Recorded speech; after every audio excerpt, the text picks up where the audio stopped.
Ici Lucas Marchand, rédacteur en chef des investisseurs. Je vous souhaite la bienvenue dans cette nouvelle vidéo. J'aimerais commencer par remercier Anthony qui a gentiment commenté ma vidéo de hier et qui m'a demandé de lui donner un scénario d'investissement pessimiste.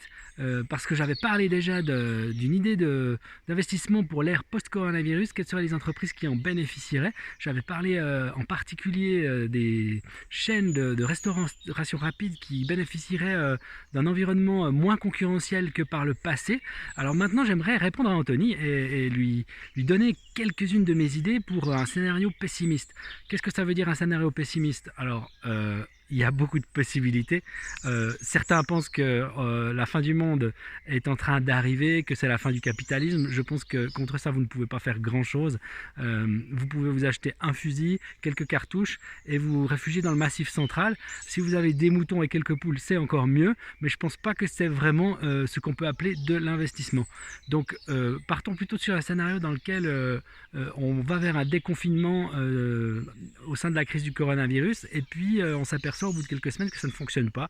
La maladie continue à se propager, l'épidémie reprend de plus belle et on doit à nouveau stopper l'économie. Je vais être franc, je ne crois pas du tout à ce scénario parce que la réalité est toujours plus forte que l'émotion et que l'imaginaire. En réalité, au bout d'un moment, si vous stoppez l'économie trop longtemps et que vous confinez les gens trop longtemps, ça devient intenable à la fois pour l'économie mais aussi pour le moral des gens et ils ne vont pas rester à la maison quoi que vous fassiez. Mais on peut quand même imaginer un scénario comme ça, dans lequel on retournerait vers des confinements peut-être partiels. On pourrait voir donc une économie qui repart mal aussi. On pourrait voir la reprise qui ne se fait pas. On pourrait voir de l'inflation, comme l'avait souligné Anthony. C'est quelque chose qui est tout à fait réaliste, hein, bien sûr. Ça peut arriver avec les politiques qu'on voit actuellement. Donc imaginons un scénario un petit peu catastrophe comme ça. Et réfléchissons à ce qu'on peut faire et ce que feront les gens, quels seront les business qui vont fonctionner.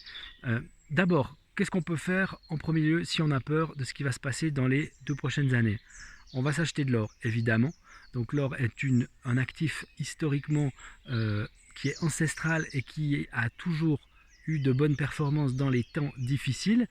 C'est quelque chose de tangible, c'est quelque chose qui est reconnu partout dans le monde et c'est quelque chose qui est une excellente protection contre l'inflation. Donc l'or, je l'avais déjà dit, est un bon investissement maintenant, mais c'est encore plus un bon investissement dans un scénario très pessimiste. Donc plus vous avez peur, c'est ce que je dis toujours, plus vous achetez d'or. Mais si vous êtes dans un scénario pessimiste, vous voulez quand même vous diversifier malgré tout.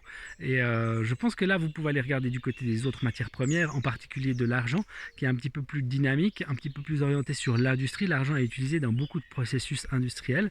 Donc c'est une autre manière de jouer les métaux. Pour ce qui est des actions, si on imagine une reprise difficile, qu'est-ce qui se vend toujours bien?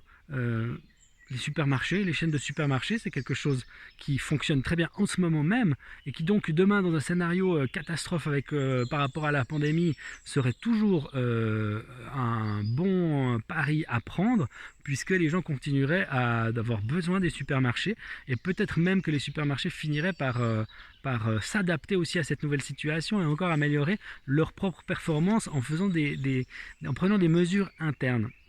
Qu'est-ce qu'on a d'autre? Vous connaissez peut-être l'application Zoom. Zoom, c'est quoi? C'est une application qui permet aux gens de communiquer tout simplement à travers Internet et de faire des réunions, des meetings à distance. C'était une application plutôt business, mais qui pendant ce confinement a été récupérée par beaucoup de gens pour se retrouver tout simplement, pour communiquer, pour faire la fête à distance, tout ce que vous voulez. Zoom est coté en bourse, donc c'est un play qu'on peut faire. On peut aussi se replier sur tout ce qui a trait au médical. C'est quelque chose qui va toujours a priori rester dans les priorités d'achat des gens et des gouvernements et des entreprises. Donc tout ce qui est pharmaceutique, santé, ce sont des business et des industries qui resteront utile et probablement en croissance à peu près quoi qu'il arrive. Vous pouvez aussi vous orienter vers tout ce qui est digital, les réseaux sociaux, des sociétés comme Facebook, des sociétés comme Amazon qui font de la vente à distance, tout ce qui est société de jeux vidéo, ça c'est aussi des sociétés qui vont bien se comporter dans le genre de configuration de quarantaine qu'on connaît, Netflix, enfin j'ai pas besoin de vous faire la liste, vous imaginez assez facilement.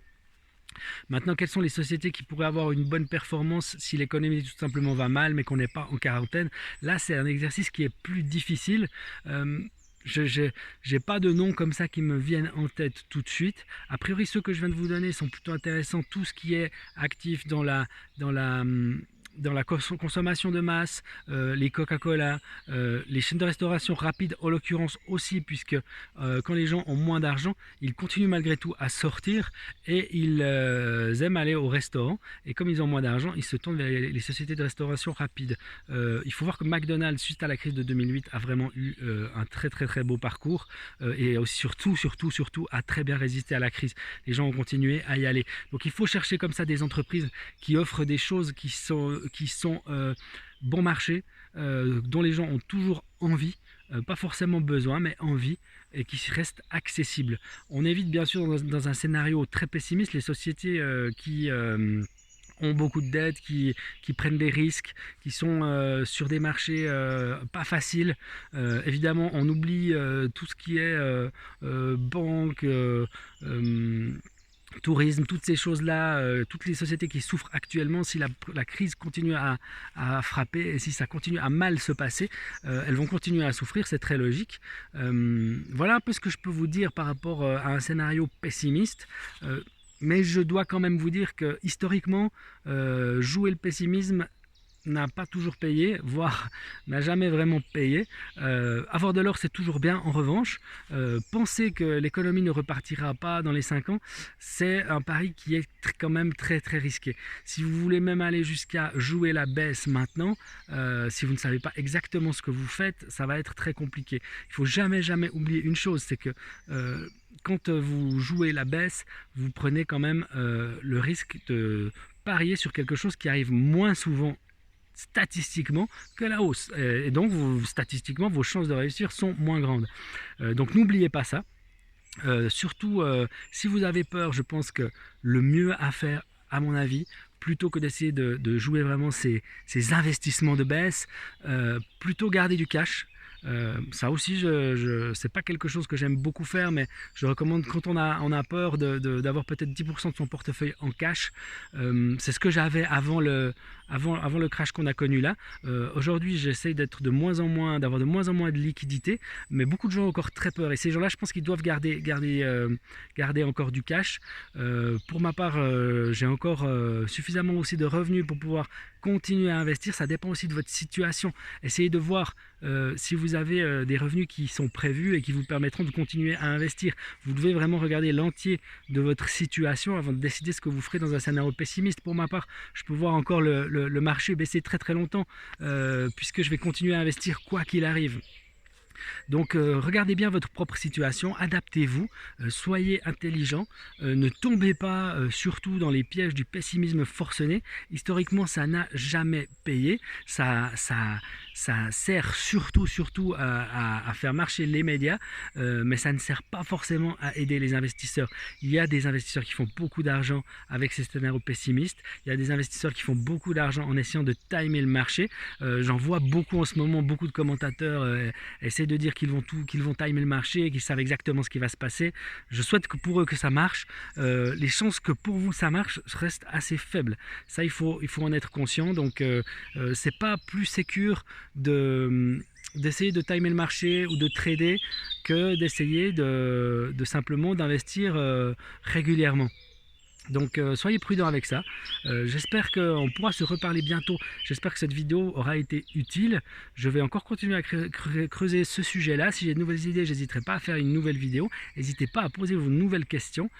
J'espère qu'on se reparle bientôt. N'hésitez pas à liker la page, à vous abonner à la newsletter gratuite, les investisseurs, et à profiter des offres qu'on y fait.